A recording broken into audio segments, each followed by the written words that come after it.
Hello, so this is now video 7 in our series looking at sound desks and how they work, specifically aimed at churches. So we've covered so far all the input side of the desk. In the previous 6 videos we've taken them step at a time, looking at all the various inputs and knobs and dials and what they do.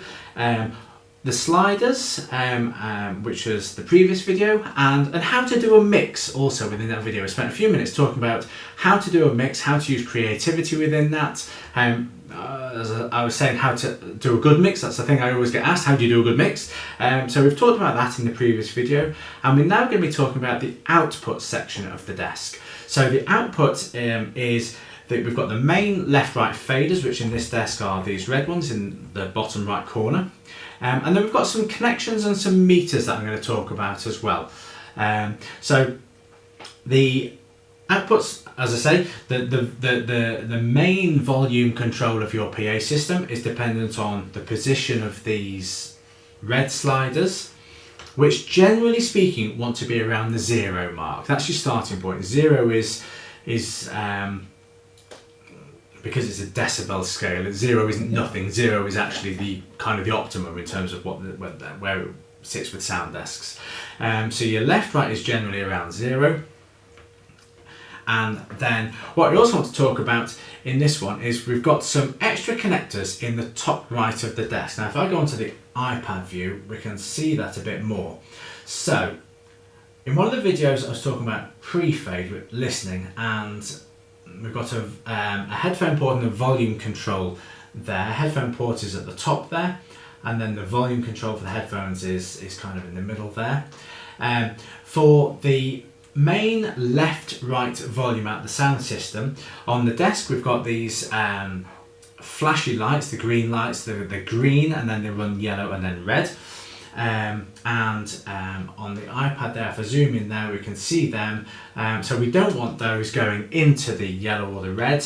The occasional blip in the yellow, we can get away with it, but we don't want it consistently in the yellow. We definitely don't want it in the red. We've also got in the top right hand side of the desk there a button labelled Phantom Power. Now on this one it's recessed, so we just need to press it in. Phantom Power provides power to some of the microphones. Not every microphone needs phantom power. The condenser microphones need phantom power, which is probably in most churches is the main lectern mic. Most other mics don't need phantom power.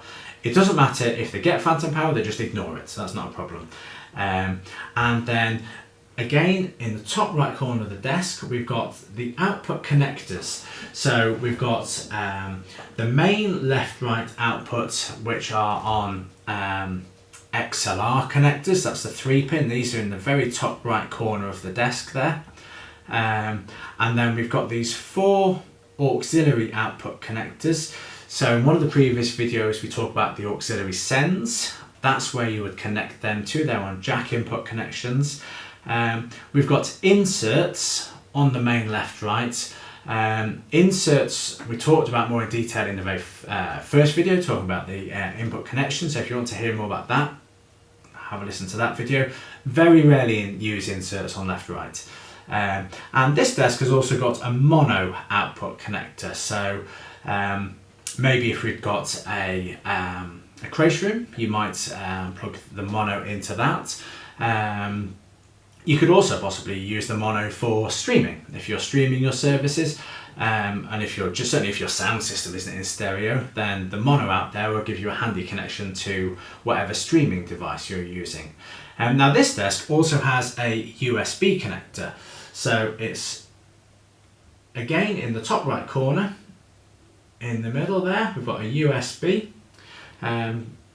Kind of recessed in the desk, and this desk will actually double up as a sound device into a laptop. So again, I talked about streaming. You could take the mono out connection if you're streaming from something like OBS software on your laptop. You could plug with a USB cable the sound desk into the laptop, and then however your mix is, the laptop will get its sound digitally via the USB cable rather than needing any sort of separate capture card. And one last output that we have is this Alt out, this alternative out, which I go to the iPad, it's in the top right corner of the desk there, just across from the main left right out. The alternative output, and we've got a record output there. So record output traditionally would have been took to a tape deck, for those old enough to remember them. Alternative output, it's just another feed from left right. It's not a balanced connection. I'll come on to balanced and unbalanced in another video. So you wouldn't want to send it far. It might pick up hums and noise. But again, it's another output that could be linked to another room, or to a streaming device, or to an analog recorder, if you use maybe a CD recorder to record your services. So that's the output section.